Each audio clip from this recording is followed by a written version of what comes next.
Vladimir Putin दुनिया के सबसे शक्तिशाली नेताओं में से एक। पुतिन एक ऐसा नेता जो दशकों से रूस की सत्ता पर काबिज है और एक ऐसा नेता जो बेपरवाह पूरी दुनिया को ठेंगा दिखाते हुए यूक्रेन पर हमला कर देता है।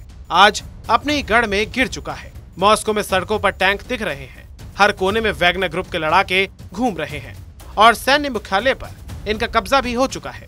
वैगनर ग्रुप के मालिक येवगेनी प्रिगोजिन ने पुतिन को खुली चुनौती दे दी है। 62 साल के प्रिगोजिन अब अपनी सबसे खतरनाक भूमिका में नजर आ रहे हैं। उन्होंने अपने देश के सैन्य नेतृत्व के खिलाफ विद्रोह का आह्वान कर दिया है। पुतिन जहां अब यूक्रेन से युद्ध लड़ रहे हैं, वहीं अब उनके लिए अपनी सरकार और खुद को बचाने की बड़ी चुनौती है। एक समय अपराधी, हॉट डॉग विक्रेता और लंबे समय तक पुतिन के सहयोगी रहे प्रिगोजिन ने रूसियों से उनके न्याय के लिए मार्च में शामिल होने का आग्रह किया है।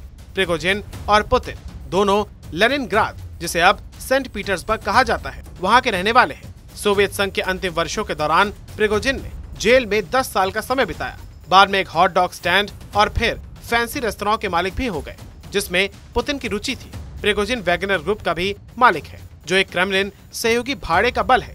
ये दुनिया भर के संकटग्रस्त स्थानों में पुतिन के रूसी प्रभाव को कायम रखने का काम करता है। यूक्रेन में प्रिगोजिन के भाड़े के सैनिक युद्ध में एक प्रमुख ताकत बन गए हैं, जो यूक्रेनी सेनाओं के साथ साथ लड़ाई में रूसी सेना के समकक्ष लड़ रहे हैं।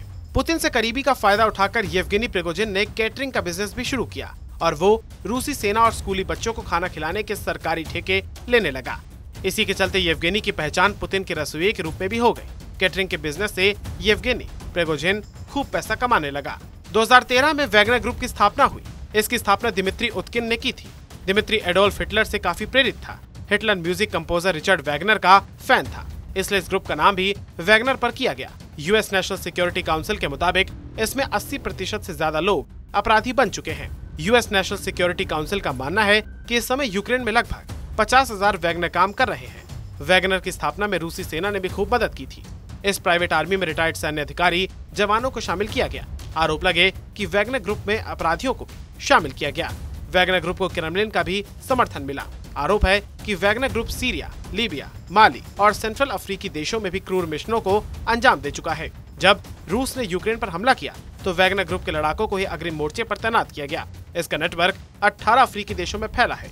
यूक्रेन से लेकर Libya, Syria, Mozambique, Burkina Faso, Mozambique, Mali, Sudan और मध्य अफ्रीकी गणराज्य तक इसकी मौजूदगी है। लेकिन अब हालात बदल गए हैं। जो प्राइवेट आर्मी कभी पुतिन के कहने पर कुछ भी करने के लिए तैयार रहती थी, अब वो पुतिन के खिलाफ ही विद्रोह पर चल चुकी है। रूस में सरकारी दफ्तरों की सुरक्षा बढ़ा दी गई है। सैनिकों की छुट्टी रद्द कर दी गई है। जो रूस अभी तक यूक्रेन से लड़ रहा था, वो खुद ही फंसता हुआ दिख रहा है। प्रिगोजिन कई बार रूसी रक्षा मंत्रालय के खिलाफ सार्वजनिक बयानबाजी भी कर चुका है। अब बगावत का बिगुल फूंक कर प्रिगोजिन ने अपने साथ साथ पुतिन की भी मुश्किलें बढ़ा दी हैं।